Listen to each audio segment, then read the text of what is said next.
Yn gyntaf, ar am.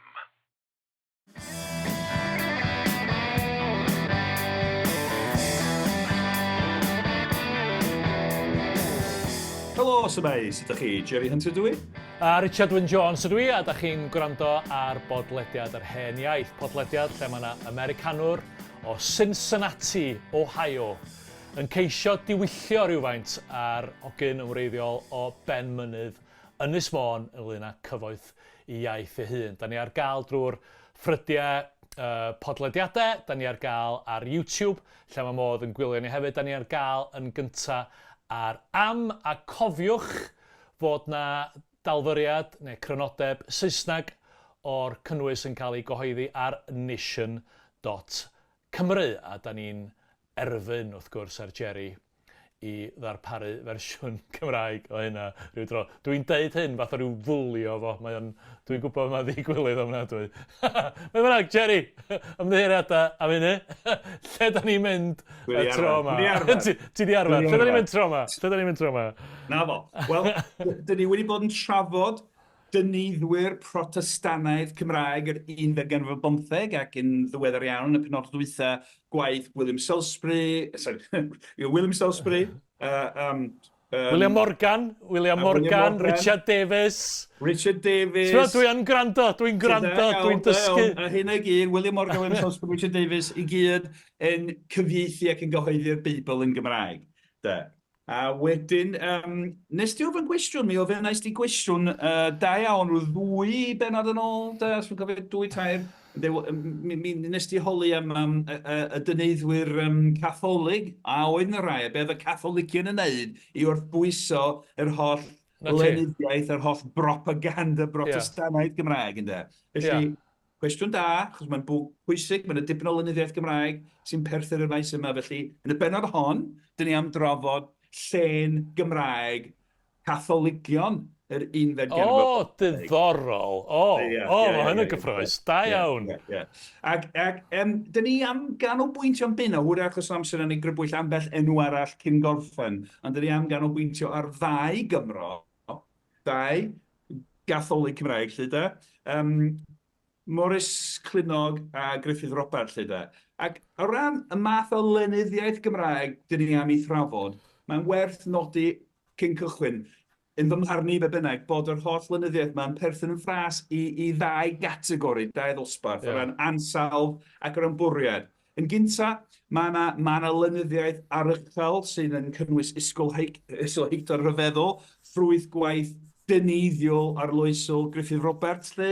A wedyn mae'r rhan fwyaf o'r lenyddiaeth dyn ni am ei thrafod yn llenyddiaeth ymarferol wedi anelu at hyrwyddo y ffydd Gatholig yn wyneb goruchafiaeth Protestaniaeth yn Lloegr a Chymru. Felly, pan dyn ni'n sôn am y Diwygiad Protestannaidd yn yr 19 mae'n bwysig hefyd cofio bod yna gwrth-ddiwygiad Catholig yn ceisio adweithio yn erbyn hynny. Felly, mae'r ail fath yna o lenyddiaeth yn perthyn i'r gwrth-ddiwygiad Catholig, lle da. Ac i ddechrau efo hynna, lle, mae'n eisiau sôn am Morris Clunog, iawn? Dyn, fel mae enw'n awgrymu, mae'n debyg wedi enni yng Nghymru yn Sir Gaernarfon, de? Lle mae gennau reiddiau dyfn iawn, Jerry Hunter? Mae gen ti hynafiaid. Mae gennau hynafiaid. Mynwent. Yn ollol, ti wedi bod yn y fanwent honna hefo fi rhyw dro. Hollol. Felly Morris Clunog, o Glynog yn Sir Gaernarfon, mi gafodd ei addysg yng Ngholeg Eglwys Crist Trwydychan, felly mae o'n ddyneidiwr go iawn, wedi cael ei addysg mewn prifysgol, lle da. Wedyn, mi gafodd o yrfa fel awthuriad yn yr hen eglwys Gatholig. Oedd o'n llwyddiannus iawn, oedd o'n ddyn dysgedig iawn, ac gafodd nifer o swyddi eglwysig o dan Mari, y frenhines Gatholig, lle. Ac yn 1558, mi gafodd Morris Clunog i benodi'n esgob Bangor. Right. Ond wedyn, dyma'r frenhines Gatholig Mari yn marw, a'r frenhines Brotestannaidd Elizabeth yn dod o'r orsaf. Felly, ni chafodd Morris Clunog drian gyfle i ymafal ar ei swydd i dechrau mynd ar afalau swydd fel esgob Bangor. Bu'n rhaid iddo ffoi a mynd i'r cyfandir achos doedd oedd yn mynd fodlon newid i grefydd ynddo. Felly yn hydrych o mynd yn esgob Bangor, mi ath o i'r cyfandir ac yn y diwedd, dyma fo'n setlo mewn cwbl o lefydd yn yr Eidal. Mi oedd gynnu fo swydd yn helpu gweinyddu y Coleg Seisnig, the English College, Coleg Seisnig yn Rhufain, coleg ar gyfer ffywyduriaid, alltudion Catholig oedd wedi gadael Lloegr Cymru a mynd i Rhufain, ac gyda llaw, mae'n ddiddorol iawn iawn. Oedd y dipyn o gwffio mynd ymlaen yn y Coleg Seisnig yn Rhufain rhwng y Cymru a'r Saeson. Felly gyda'r Catholigion wedi ffoi a cael lloches yn Rhufain, wedi cael addysg yn Rhufain, ac oedd y Catholigion Saesneg a'r Catholigion Cymreig yn cwffio. Rhaid gas, wedi bod i troi dipyn o reiet terfus go iawn. Ac mi oedd rhai yn bio Morris Clunog am roi gormod o ffafriaeth i'r Cymru, bod oedd yn helpu redeg y Coleg Seisnig yn Rhufain. Felly dipyn o hanes yna, ond na ni ddim fanylu ar hynna. Just un o pethau sy'n werth i nodi fyna, Jerry, dwi'n meddwl, just, pan ni siarad am y gwrthdiwygiad Catholigaidd, un o pethau o'r darllen dwi wedi wneud ar hynny yn y gorffennol, un o pethau sy'n ddiddorol ynglyn â hwnna ydy bod hwnna'n ddeallusol iawn yn yr un ffordd. Da ni wedi bod yn siarad am Salisbury a Morgan a Richard Davies fel ysgolheigion o'r iawn ryw oedd yn gallu ymdrin â y deunydd gwreiddiol wrth gyfieithu. Hynny yw, mi oedd y gwrthdiwygiad yn ymdrech nid yn unig i wrth sefyll fel rhan o'r sefyll Protestaniaeth, mi oedd ynglyn â, os licid i puro a mireinio y ffydd Gatholig yn doedd. Mi oedd hwn yn fudiad deallusol yn ogystal ac ymarferol i fynd yn ôl at yr... Mi gafodd i'r ddyriesu, y Jesuits i sefyllu, ac oedden nhw'n ddyfrifol iawn, fatha stormtroopers, Lewis Gatholig yn deallusrwydd. A codi'r safona, oedd na rhyw fath o ryw gydnabyddiaeth... Yn union. Hollol. Bod pethau wedi dirywio. Bod o leia rhan o'r critic Protestannaidd, bod na rhyw fath o sail i hynna, ynddo? A sefydlogi'r credoa ac yn y blaen. Felly, mae'r llyfr cyntaf dyn ni'n drafod yn llyfr Cymraeg Catholig a gyhoeddwyd gan Morris Clunog i Milan yn yr Eidal yn y flwyddyn 1556. Mae'n wych meddwl bod llyfrau Cymraeg wedi gyhoeddi yn Milan yn yr unfed ganrif ar 15. Mae'r llyfr yma, Athrawiaeth Gristnogol, yw'r teitl, Athrawiaeth Gristnogol. Ar safbwynt llenyddiaeth ellfawr, o safbwynt llenyddoldem, dydy o ddim yn ddiddorol iawn. Mae'n llyfr ymarferol, o'r rhan o'r wedd ymarferol ar y gwrthdiwygiad i wthio'n erbyn yr holl lenyddiaeth Gymraeg Brotestannaidd yma. Mae'r llyfr yn rhywbeth sy'n perthyn i addysg grefyddol trwy canrifoedd. Mae'n hôl-wyddoreg, catechism, lle mae'n addysgu ar ffurf holi ac ateb. A mae hwn flwyddyn ar ôl cyhoeddi yr Testament Newydd, yn dydi? Dwi'n iawn? Ydy, flwyddyn yn...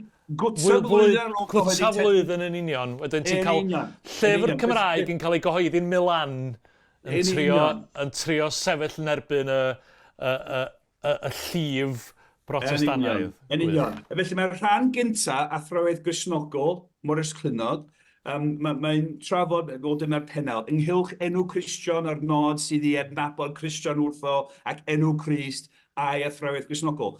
Holeg ateb, dialog rhwng athro-disgybl. Nawn ni'n neud hynny fel yna. Na i gymryd rhan o'r athro a mi gei di gymryd rhan y disgybl a ateb y cwestiwn na. Fel maen nhw wedi gosod yn y ffyr. Gwych, dyma ni, drama. Mae'n dechrau gyda'r athro, sef y fi, yn dweud a edrychwi yn Gristion. Wyf drwy ras ein harglwydd ni Iesu Grist. Paham y doedwch trwy rhad Iesu Grist. Am na chefais fod yn Gristion oherwydd heiddi ohonof i hynny o urddas, na'n tad chwaith, na mam, na chreadur yn y byd, eithir trwy ddaioni Duw a heiddiant Crist. Yn union. A math yn o beth ideal da. Dysgu'r hanfodion, sicrhau bod y hanfodion y ffydd Gatholig ar gael yn Gymraeg. Na ti. So dyma'r hyn yw ti fod i gredu os wyt ti'n Gatholig. Felly dyna beth i cynnwys y llyfr da. A rhan o'r ymdrech i hyrwyddo'r gwrth ddiwygiad Catholig a gwrth bwyso grym y diwygiad Protestannaidd yng Nghymru. Dyna oedd prif gyfrau Morris. Oedd o'n ddyn deallus iawn, wedi cael ei addysg yn ei dychan, ond oedd yn canolbwyntio ar y wasanaeth i'r eglwys yn y modd ymarferol hwn. Mae'n ddiddorol meddwl, fel ti'n ei wedi dweud, dyma gyhoeddi'r llyfr Catholig yma yn Milan, flwyddyn ar ôl i Testament Newydd Cymraeg William Salisbury Richard Davies yn ddangos yng Nghymru, wel, gyhoeddwyd y llyfr yn Llundain, ond ar gyfer Cymru yn 1567. Mae'n ddiddorol meddwl am hyn, Sut oedd y llyfrau Cymraeg Catholig yma, oedd wedi gyhoeddi yn yr Eidal, ym Milan, wedi cael eu cludo i mewn i Gymru a'i dosbarthu yn gyfrinachol. Mi oedd yna rhwydweithiau ambell i offuriad Catholig oedd y cydd, a rhwydweithiau i drosglwyddo deunydd Catholig yng Nghymru. Peth peryglus iawn, achos pobl yn cael ei carcharu, i harteithio a'i dianyddio, os yn cael ei dal gan yr awdurdodau. Yn y ffyrdd mwyaf erchyll, os dwi'n cofio. Yn union. Nid chwarae oedd y stwff yma. A wedyn, bach mwyaf Morris Clynog, mae'n y ddogfen ryfeddol gen fo. Dwi ddim wedi i roed i chdi darllen, ond i sôn amdani lle.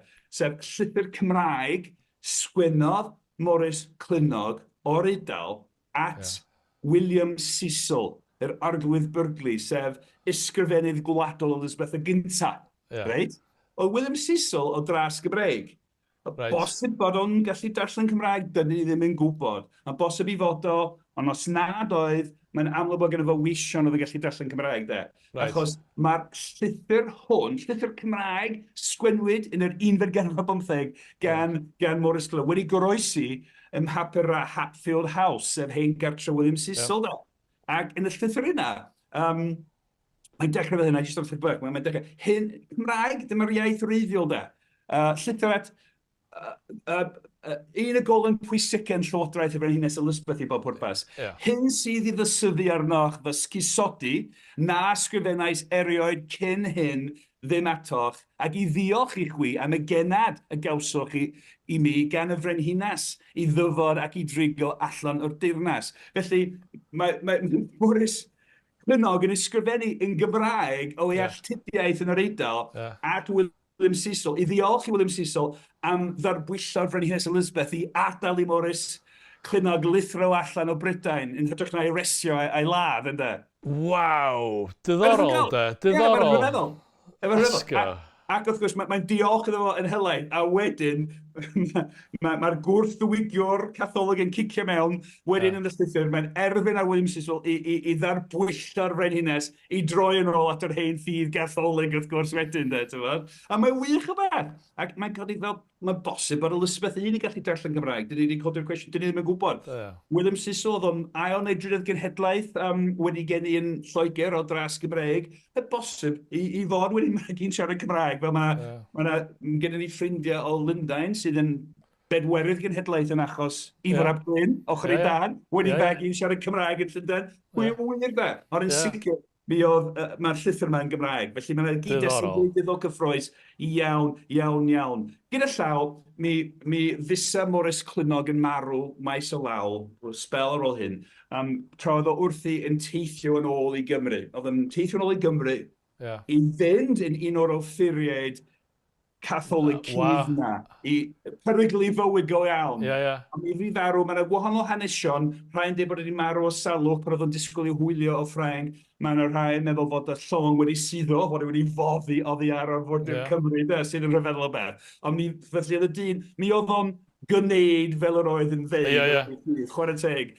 Wan ta, cyfaill, symud o Morris Clynog a'i lenyddiaeth Gymraeg ymarferol o ran byrwyddo'r gwrth ddiwygiad, a i gyfaill Gruffudd Robert, hefyd wedi cael ei addysg fel dyneidiwr mewn prifysgol, oedd o hefyd o Sir Gaernarfon, Mi oedd yn ystod teyrnas y Frenhines Mari, mi gafodd Gruffudd Robert I benodi swydd bwysig, os dwi'n cofio iawn, archfiacon yn y smôn, de.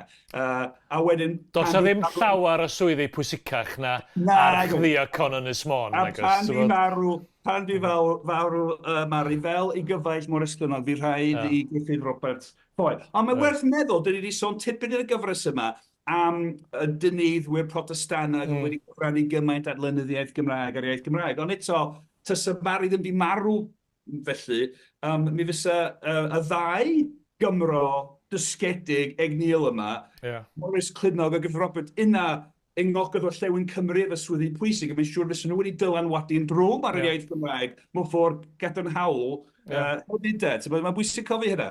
Felly, fi'n rhaid i Gruffudd Robert ffoi hefyd a mynd yn y pendraw i'r Eidal. A wansa, mi gyhoeddodd o lyfr yn Milan, fel i gyfaill Morris Cludnog, yn 1567, blwyddyn yn gynharach. Ac teitl y llyfr yw Dosbarth byr ar y rhan gyntaf i'r ramadeg Cymraeg. Felly, rhan gyntaf o ramadeg Cymraeg. Mae'n sawl rhan, yma hanes cyhoeddi a cholli neu peidio gyhoeddi dar eraill yn gymleth. Na ni ddim drafod hynna. Na ni mon ganolbwyntio ar y darn yma gyhoeddwyd yn 1567. Cyn hynny, mae'n debyg I fod wedi gyhoeddi casgliad o farddoniaeth Gymraeg yn yr Eidal, a mae'r llyfr hwnnw wedi... Dychmyga... Hwnnw fysa'r casgliad printiedig cynt o farddoniaeth Gymraeg, fod, ac wedi gyhoeddi yn Milan. Felly... Deud yna eto. Felly, petai y llyfr yna wedi goroesi... Hwnnw fysa'r casgliad cyntaf o farddoniaeth Gymraeg I gael ei gyhoeddi. A yn Milan. Yn yr Eidal, nid yng Nghymru. Mae hynna yn... A mae'n debyg fel rhan o brosiect academaidd ehengach Gruffudd Robert yn astudio'r iaith Gymraeg, sgwennu gramadeg ac dadansoddi cerdd dafod, cynganeddion a barddoniaeth Gymraeg yn rhan o hynny o cael enghreifftiau I drafod y cynghanodd y felly, Ond mae gramadeg Gruffudd Robert gyhoeddwyd yn Milan yn 1567. Mae'n llyfr gwych, achos mi oedd Gruffudd Robert yn isgolhaeg anhygoel o grefftus, oedd o'n ddawnus ofnadwy. Yn hytrach na a wampio'r hen ramadegau barddol Cymraeg, oedd o gwmpas mewn llawysgrifau, mynd sicr oedd o'n gyfarwydd â nhw, a oedd yn ati, gan ddefnyddio I holl addysg, mynd ati o'r newydd I ddadansoddi'r iaith Gymraeg, fel gramadegydd, dadansoddi a disgrifio'r iaith mewn ffordd wyddonol. Mae'n wych y lyfr. Mae'n holl bwysig o safbwynt y cyfraniad at ieithyddiaeth y Gymraeg, astudio'r iaith Gymraeg.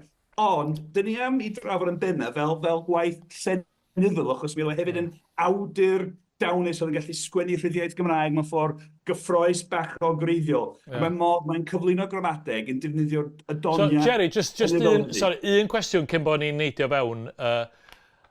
Gath o'i gyhoeddi yn Milan yn 1567. Da ni'n gwybod bod wedi cyrraedd Cymru? Da ni'n gwybod bod wedi cael ei ddarllen yng Nghymru? Neu oedd o'n cael ei weld fel darn o waith gan y papydd ofnadwy yma? Mi oedd o wedi cyrraedd Cymru. Mae'n gopi wedi goroesi, ond dyn ni ddim yn gwybod llawer am yr hanes yn sicr. Mae'n gopi wedi goroesi a wedi ymddangos yng Nghymru. A wedi cael ei gymryd o ddifri yng Nghymru gweitha'r ffaith fod o'n... diddorol, de. Ond mae hanes cylchredeg llenyddiaeth gyhoeddwyd gan y Catholigion alltid, wrth gwrs, oedd yn gyfrinachol I raddol. Wel, wrth gwrs. Mae'r llyfr wedi goroesi. Ond mae hynny'n glwyddo hwyrach pan bod llyfrau eraill gyhoeddwyd gan Gruffudd Robert yn Milan ddim wedi goroesi, de. Diddorol, de.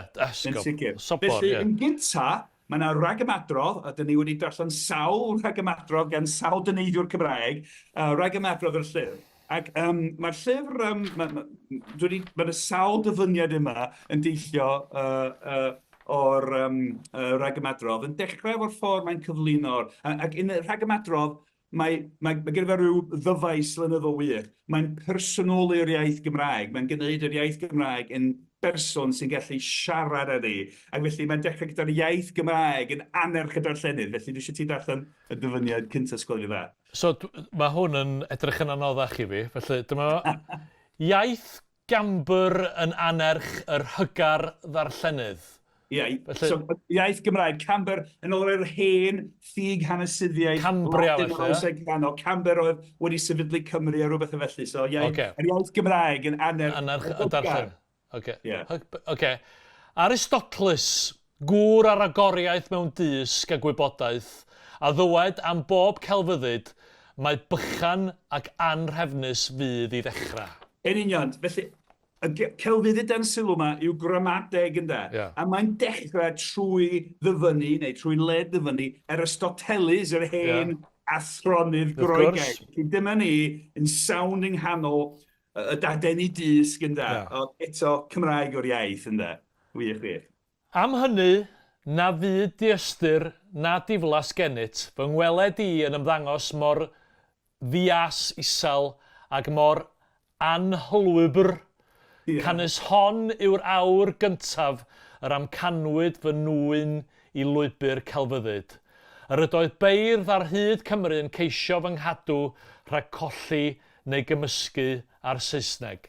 Felly, yn union. Felly, yr iaith Gymraeg sy'n siarad yma, mae'n dweud, wedych chi fe esgusodyn ymddangos mor ddi-sas, mor ddi-urfas, mor isal, a mor anhylwybr, mor anhydrin, mor drosgoldu.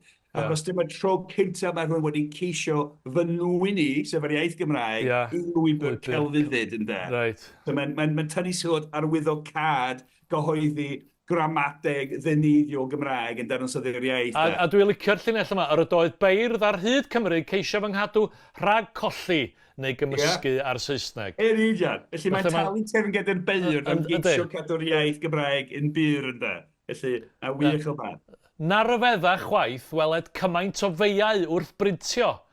Canis yr ydoedd y dynion oedd yn gweithio, heb fod nag yn gyfarwydd yn yr iaith, oedd o'n Milan doedd, nag yn ddisgeilus ar ei gorchwyl, nag yn rhywiog o'i trin, ac i gweirio pethau a fethau genddynt. Heblaw hyn, roedd arnynt eisio llythrenau ac amryw nodau. Union. Ac y bod onest, yn rhag ymadroddion rhai o'r llyfrau Cymraeg gyhoeddwyr yn Llundain yr un cyfnod, maen nhw'n deud yr un peth, achos Saeson oedd yn rhedeg y gweisg yn Llundain yn gwneud llyfrau Cymraeg. Ond wrth gwrs, Eidalwyr nad oedd yn gallu darllen Gymraeg, ond hefyd mae'n deud, oedd yn anodd cael llythrenau a nodau, anodd cael yr wyddwr Gymraeg, yr acenion Gymraeg. Felly mae'n tynnu sylw o ffaith bod y llyfr Cymraeg hwn wedi gyhoeddi ar wasg a graffu yn Milan. Wel, mae dipyn bach fel William Morgan yn deud ar ddim cweit ar y beth, William Morgan yn deud ni rag am adrodd o'r cyfeithiad yr Beibl. Mae yna feia mynd i fod yn fan hyn, helpwch fi gywiro nhw. Yn union. A wedyn, mae Gruffudd Robert yn mynd rhagddo, a hynny yw, gyda'r iaith Gymraeg wedi ei phersonoli ac yn siarad, a mae'n sôn am gyflwr yr iaith Gymraeg ar hyn sy'n periloes calon iddi. Fe fydd weithiau'n dostyr fy nghalon wrth weled llawer a anwyd ac a fagwyd i'm doedyd yn ddiystyr gennydd amdanaf tan geisio ymwrthod am i ac ymostwng ac estroniaeth gan adnabod dim honni.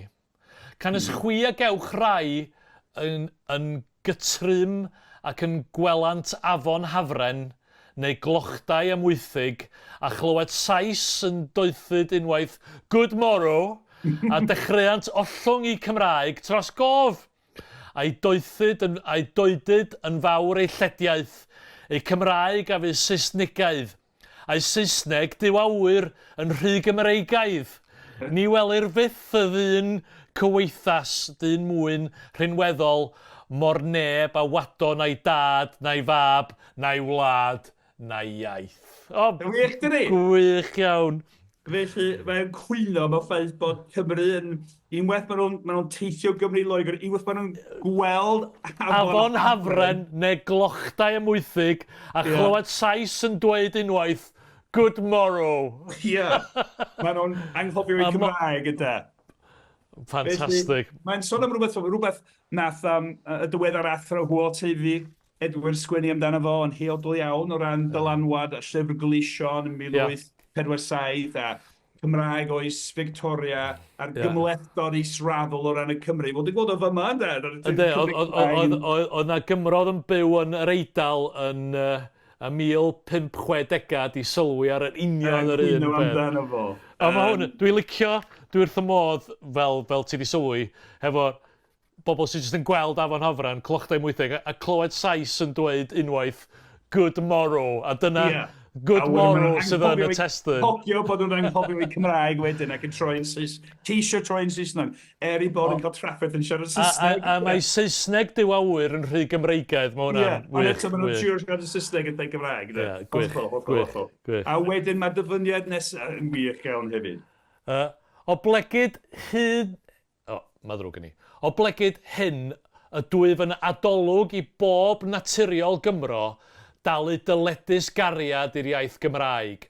Fal na allon neb ddwedyd am yr un ohonynt mae pechod oedd fyth i magu ar laeth bronau Cymraes, am na ddymunent well i'r Gymraeg. Yn union. A ti'n bod, mae, so gweld, dyneiddio Protestannaidd Cymraeg, William Salisbury, yn ei ragamadrodd i Orsynwyr Pen Cymro yn 1547, yn deud pethau digon tebyg am gyflwr o'r iaith Gymraeg. Felly, so ni'n gymharu William Salisbury a Gruffudd Robert Malan, dau Gymro i'r car yn ei ffurf ei hunain, dau dyneiddio wedi cael addysg mewn brifysgol, y ddau yn poeni am ddyfodol o'r iaith Gymraeg. Chi'n deud pethau digon tebyg yn yn elynion mileinig i'w gilydd, mewn... O ran crefydd. O ran crefydd, ond yn cytuno o ran sefyllfa'r Gymraeg, mewn ffordd sydd yn hynod o drawiadol, dydi? Yn union. A hefyd, ti'n gweld yn y rhagamadrodd yna, dawn Gruffudd Robert fel awdurden, yn personoli'r iaith Gymraeg, ac yn deud pethau mewn ffordd ddoniol, ffraith. Yn bigog iawn, yn gofiadwy, ac yn gyrru'r ergyd, Allol, gwych gael. Sa'n ddiddorol, jyst yn ddiddorol meddwl am cyd-destun yr sgwennu hwn, achos, mae rwy'n yn meddwl, oedd o'n alltyd, a rwy'n yn meddwl am alltyd fel cymeriad ynysig, ond mi bydda na, fel ti'n cyfeirio at y Cymru yn y Coleg Seisnig yn Rhufain, mi bydda na fyd Cymraeg Catholig yn yr Eidal, Mi rwyd sydd wedi rhoi dy fus a rhywbeth hynod bwysig sy'n arwain at y rhan nesaf o'r llyfr yma, achos dyn ni wedi bod yn trafod ar rhagamadrodd, ond mae corff y llyfr, gramadeg Gruffudd Robert Malan, yn cael ei gyflwyno fel deialog, a rhywbeth o dyneid wedi wneud yn dilyn rhai o'r hyn awduron clasurol da. A mae'r deialog yma, mae wych da, holyg ateb, sgwrs rhwng dau gymeriad, a mae'r ddau gymeriad sy'n siarad yn y llyfr wedi seilio ar ddau Gymro go iawn. Sef yr awdur, Gruffudd Robert, a'i gyfaill, Morris Clunod. Na ti. Felly mae'r cyma... So, dyn ni'n cael rhyw fewnwelediad i fyd y Cymru alltid yn byw efo'i gilydd yn siarad yn Gymraeg, ac dyma nhw, felly mae'r darddech, dyfyniad nesaf sy'n dechrau'r llyfr, ac dyma Gruffudd a Morris, yn Milan, yn ei lle dyn nhw'n Eidal, a mae'r tywydd yn boeth, maen nhw'n bod yn y tŷ yn yr Eidal ganol ha, felly maen nhw'n mynd allan i chwilio am awyr iach, a mae'n dechrau fy Gruffudd yn sôn am hynna. Dyma'n Gruffudd. Mae'n ysmwythach arnom o beth ac yn llai boethfa pan ddoethom i'r wynllan hon nag ydoedd trafuom yn tŷ gartref. Canis ynor roedd gwres anosbarthus sy'n poeni, a myllni o eisia awyr a gwynt digon i fygu dynion. Ond yma mae cangau a dail y gwynwydd i'n cadw rhag peledr yr haul, a'r gwynt a rafaidd o'r gogledd yn oeri, ac yn difyllu y rhodfa a'r eisteddfa hon, tra na bod cynflyned arnom ganol dydd a fu y dyddiau aeth heibio. Gwych de. A ddau Gymro alltyd mewn tŷ yn yr Eidal, cyn air conditioning, yn boeth iawn, mae'n mynd allan, mae'n ffydd rhywle mewn gwynllan i ystod dan y dail. A mae'r gwynt a rafaidd o'r gogledd, mae'n dod lawr o'r mynyddoedd yn oeri. Felly mewn ffordd storio, mewn ffordd fyw iawn, mae'n tynnu sylw at amgylchiadau'r ddau Gymro alltud yn yr Eidal, da. Ti'n gallu bron yn gweld nhw'n gorwedd o dan rhyw wynlyfen yn dweud yn sgwrsio.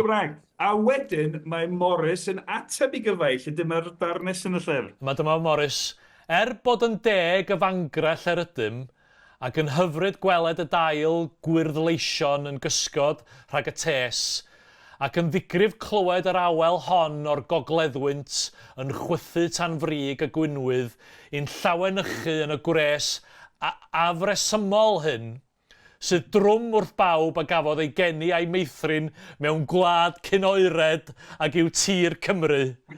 Eto mae arnaf hiraeth am lawer o bethau a gaid yng Nghymru, I fwrw'r amser heibio'n ddifyr ac yn llawen wrth ochel y tes hirddydd haf.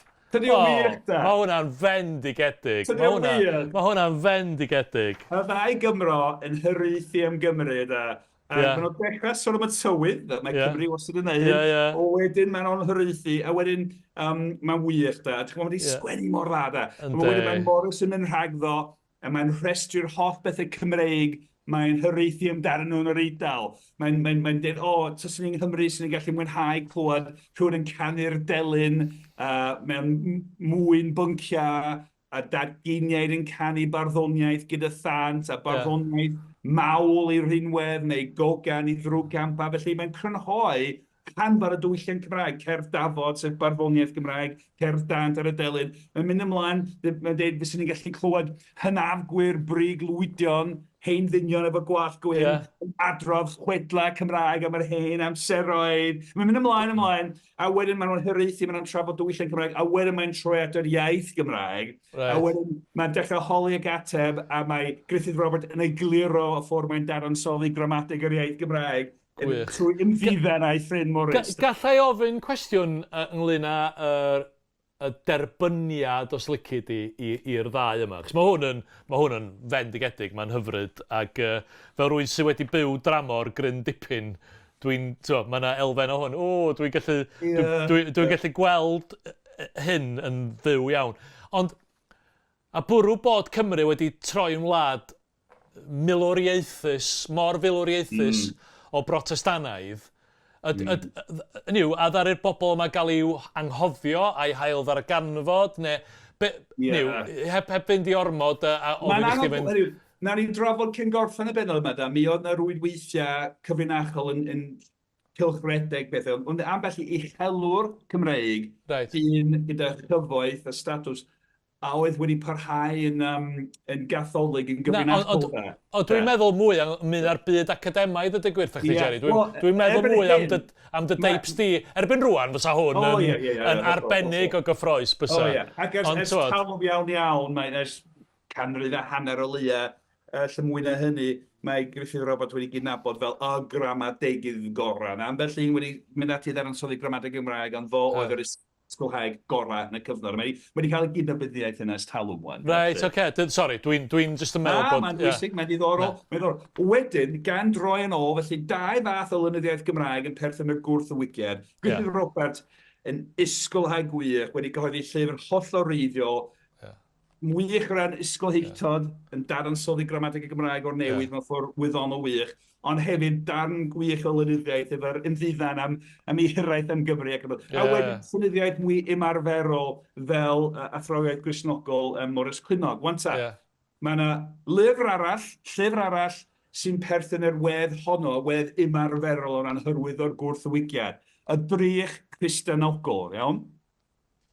Gafodd I argraffu o gwmpas 1587, fras o gwmpas cyfnod gyhoeddi Beibl mor gyfnod. Dwi'n gwybod, mae yna wyneb ddalen ffug sy'n deud I fod wedi gyhoeddi'n rhywun, os yw'n gyfnod iawn, yn Ffrainc ar y cyfandir. Ond go iawn, mi gafodd y llyfr Catholig Cymraeg hwn I argraffu, ar wasg argraffu, Anghyfreithlon mewn ogof yn y mwll Llandudno. Na ti, ar y gogarth rolau, ia? Na ti. So, a go ystyried bod y llyfrau eraill da ni wedi bod yn trafod wedi cael ei cyhoeddi yn Llundain, ia? Achos oedd na gyfyngiad ar lle oedd ti'n cael cyhoeddi llyfrau. So, ai hwn di'r llyfr cyntaf i gael ei gyhoeddi yng Nghymru? Ia. Nage! Mewn ogof ar y gogarth. Ia, gan Gatholigion. Gan Gatholigion yn cuddio. Ia. Achos mi oedd y Protestaniaeth Cymraeg yn gorfod ufuddhau'r gyfraith a chyhoeddi yn Llundain. Yn da hollol. Ac does neb yn gwybod pwy yw'r awdur, neu pwy oedd yr awdur. Mae'r rhai yn dweud, mae Morris Clunog, oedd, eraill yn dweud Gruffudd Robert, felly rhywun arall, ond gafodd y llyfr, rhan gynt yr llyfr i gyhoeddi yn Anghyfreithlon yn yr ogof yna, ger Llandudno, a gylchredeg yn gyfrinachol. Mi oedd y fwriad i gyhoeddi ail gyfrol, mi oedd Siôn Dafydd Rhys yn dipyn o gymeriad yn y cyfnod. Mi sgwennodd o ramadeg hefyd, ond ddim cystal o Gruffudd Robert, ond oedd yn ddyneiddiwr go iawn.